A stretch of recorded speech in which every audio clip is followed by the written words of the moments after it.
So welcome back, everybody. As promised, we're going to do an introduction to this 1974-ish Mustang Cobra II, affectionately known as Mr. Toad, aka Herbert Stein. Um, we'll get to that. But basically what we've got started its life as a 1974 Mustang II Mach 1. It actually belonged to my sister as one of her first cars. And started out with a V6 and a 4-speed. Was kind of a little putt-putt car for her to learn to drive on. Ended up getting smacked, T-boned right in that quarter panel right there and door, bit the axle, and pretty much rendered this thing unusable. And just the cost to fix it, you know, I think we got the car for about $500 in 1997, 1996, something like that. So just wasn't really worth fixing all of it. However, did still run good, and you know, we like to try and not throw things away if we could. So what we ended up doing is taking Herbert, which was the 1974 Mustang II, what my sister named it. We took the good parts out of that, and my dad picked up a shell from a 1976 Cobra II for free or nearly free.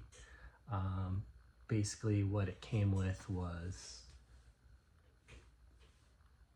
the chassis, no front sheet metal, no doors, no hood, no engine. Did have the suspension, zero interior. So we picked up the roller, ended up swapping over the running gear, the engine and transmission. It did have the front end suspension on there. One thing that we had to do is the 1976 had a different front end. So fenders are the same, but the grille, header panel, hood are all lengthened just a smidge if you're not familiar, because in 1974 they only had the V6 and the 4-cylinder inline 4. And when it first came out in 1974, 75 on 302 V8 was an option, and they had to make a little bit more room in the front. So since ours was a 1974, we ended up having to pick up this hood, header panel, from a, I'm not even sure, I think it was a 75. It was actually a coupe from the junkyard. So so it would fit on this front end, which is a 76. Anyway, we got that all swapped over, got the interior in it, got the engine in, it was running, took it for a spin, and she started smoking bad right out the gate. Turns out the engine was also bad.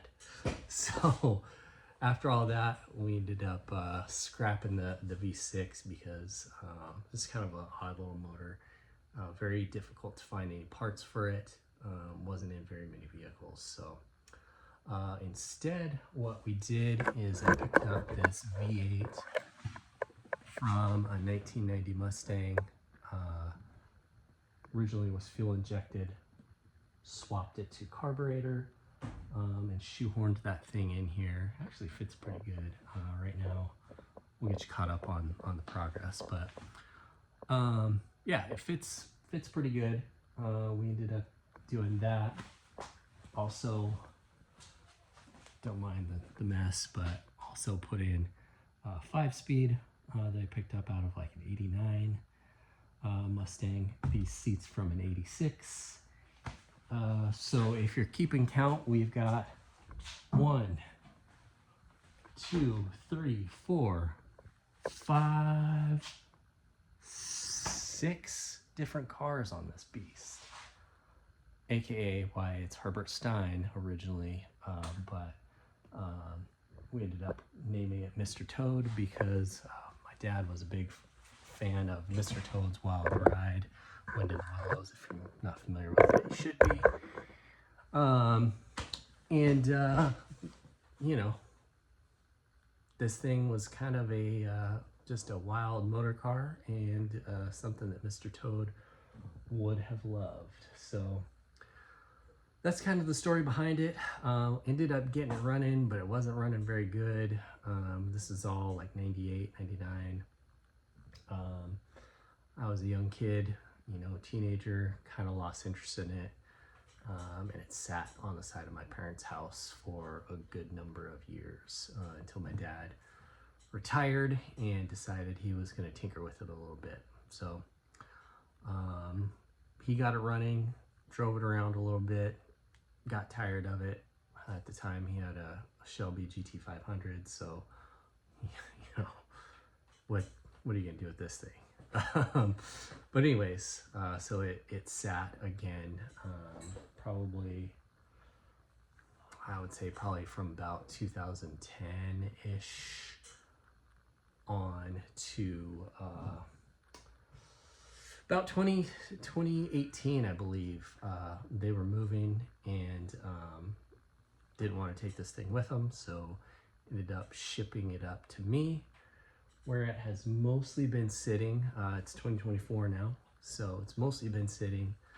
Finally rolled it out of its spot over here to start working on it last fall, and that's where we're at today. So kind of the plans are, I'm going to leave it roached out as much as possible. I don't think I'm going to paint it, prime it, knock any of the rust off or anything. I'm going to leave it as is as far as that goes. But it does run, not presently because we'll get to that. We're building a fuel system, but it will run. Kind of some of the things it needs to be drivable. I gotta fix the fuel system, water pump, and cooling system. The tires are shot. Obviously, it's been sitting since 2011. That's really about it, though. I mean, the thing will run and drive on a jerry jug. Like, it could do it right now, but it won't. So that's kind of where we're at as far as the project right now. This thing sat, it had just water in it for some time apparently, and I was unaware, so I didn't drain it when it got up here, and so had some rusted steel pieces got into the aluminum radiator and corroded some holes in it. So it's going to need a new radiator right now. This was from an AC car. I'm doing a delete of the AC bracket because originally the AC sat up here, and without that AC in there, this bracket still came up here, and I kept banging my freaking head on it. So it does have underdrive pulleys already. The other things that I've done recently are getting rid of the smog system that you see right there, because it doesn't need it. So since I was redoing the water pump, which I assume is also rusty, given the amount of rust that was in the system, I decided, you know what, I'm taking everything, all the accessories off. I'm going to get rid of the smog system as well. So I got this kit here with the smog delete and AC delete. We're going to run that. New water pump housing because this one is cracked. So going through this bad boy and getting it ready. I think we already said new water pump. Fixing up the fuel system. It had just rubber hoses. And I didn't like the looks of it. I just wanted to do something a little bit cleaner under here. So we're going to do AN lines from the carburetor to the factory hard lines, which are right behind the oil filter there. Goes hard line along the frame rail and then back to the back, which from there I'm going to do AN to the fuel cell. So, speaking of that, where'd it go? Sorry, moving things around right now. So, do have this aluminum fuel cell that I'm putting in because another thing that happened while it sat is this hatch leaks. Even in Arizona, this hatch leaked enough that got in here and I need a light.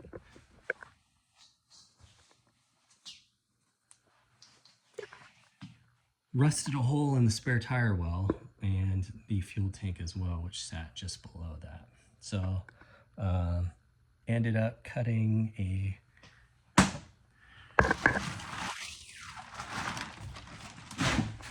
pretty good chunk out of the floor and going to be, well, in the middle of building a hanger for the fuel cell. I didn't want to set it inside the cabin because I didn't want it to smell like fuel. So we're going to actually hang it below the car from this 1/8 inch angle. And then I'm going to get a sheet of metal to set on top of it. Obviously it's not going to be sealed, but should keep a lot of the fumes out of there. So yeah, that's where we're at with this thing. Like I said in the previous video, the welder kind of quit as I was tacking this thing together. So we've got, it's tacked there, barely. So gonna finish tacking that to start building the down tubes on it and the bottom, which should be pretty easy to do. And then, yeah, we're gonna run AN lines. Won't have to go too far because the hard line starts right there. You can see it. But yeah, got some AN fittings there. Got a saw for chopping metal.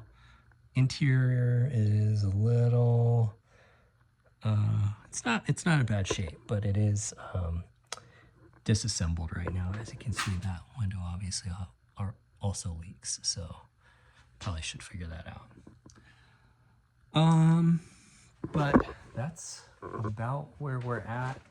I'm gonna be working on this thing quite a bit because we're in the process of getting ready to move, and this thing needs to be running to be able to go up on a trailer and get shipped, oddly enough, back to Arizona. So she's ugly and I like it that way. You know, also it's a project car. It gathers some crap on it. So if you're interested in following along with this bad boy, should be pretty fun. We'll do some burnouts with it here. Probably not until I get some new tires, but we'll see. Would hate to blow these things up and have to get some before we leave, but wouldn't be the end of the world either. So anyways, thanks for hanging out, and hope to see you here on the next one.